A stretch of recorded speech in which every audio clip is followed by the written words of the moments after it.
Welcome to Lean Channel Management's Pro Tips for Vendors. I'm Dave McLean. And I'm Scott Pano. Together we have over 20 years of experience working at Amazon.com and with brands on Amazon. So we take a very Amazon-centric approach to building brands on Amazon.com.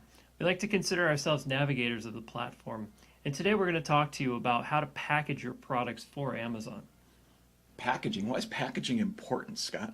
Packaging is vitally important because that's the way Amazon receives and ships your product.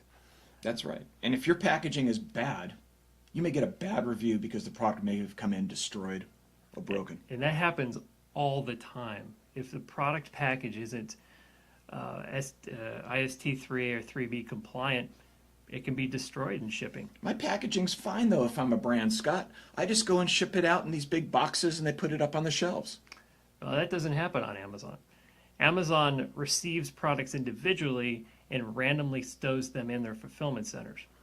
That's right. And then they may pick them by robot, and they may then go and place the product in an Amazon box. But more so, what Amazon really wants is they want to simply go and take and put a label for shipment on your package and send it to the customer. And that will go through either UPS, FedEx, or a LTL carrier. And quite often with UPS and FedEx, those product packages can get damaged in transit. So let's talk a little bit about planning packaging for e-commerce in this new world that we're in.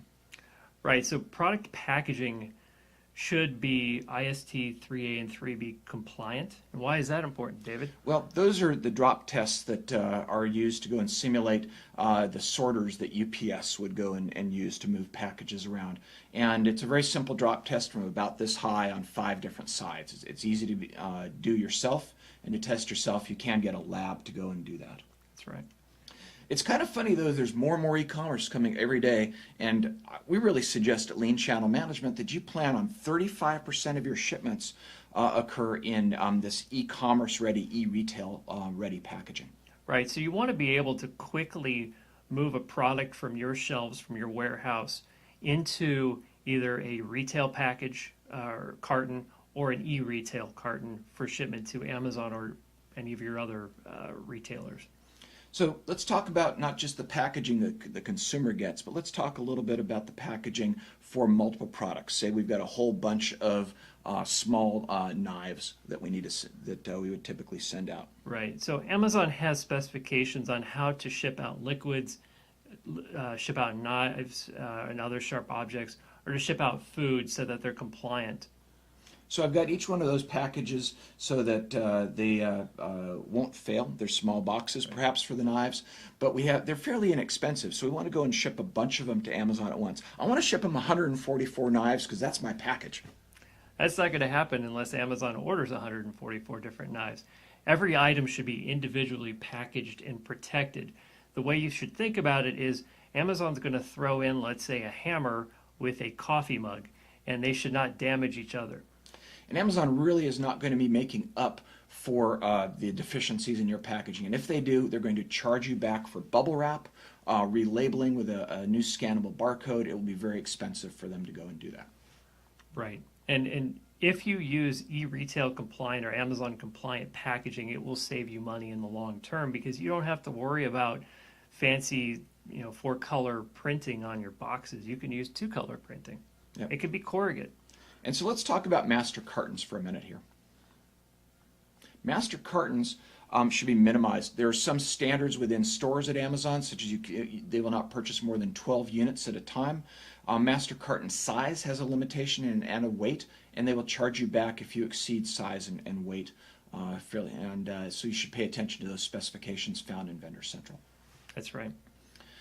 We should also talk a little bit about labeling on your packaging. You must make sure that you have an easily readable barcode on the individual consumer level packaging.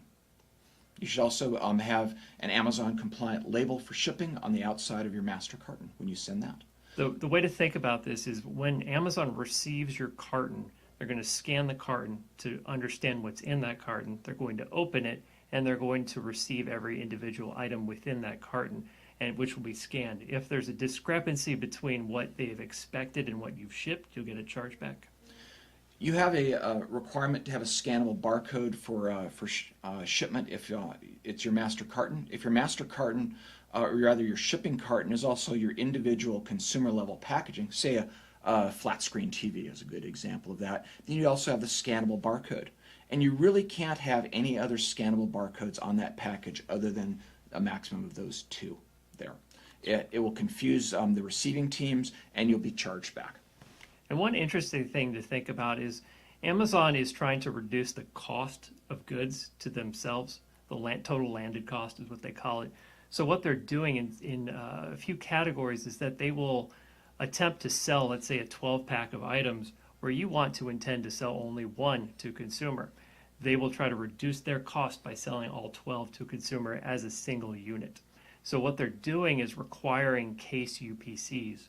And there's no way around this, but there's one way to mitigate the issue, and that is to reduce the case pack quantities or the minimum order quantities to Amazon.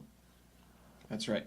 So we've covered a whole bunch about case packs, case labeling, and we like to go and talk a little bit more about some logistics in our next video series, and talk a little bit about supply chain issues that may result in chargebacks. For now, this is Dave McLean And Scott Pano. for Lean Channel Management.